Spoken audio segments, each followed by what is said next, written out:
Nen tumotat ban kem tau ke pepita tau ban kerin tau keku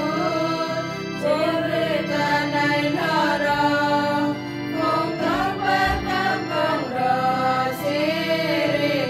kap keblah mohon yang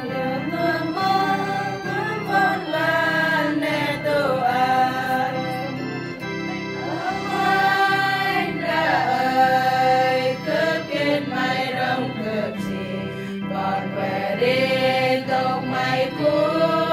sin tong kemnar kulen ban ria bapau cipung tong ban kependro wen kemong yang ku tamban lan netuan tong ban kepken kemangan mohon bingme nau tikep Yesus tong ban sita mereka nade pamat wen kep yor bakep sin apang wen kemong yang ku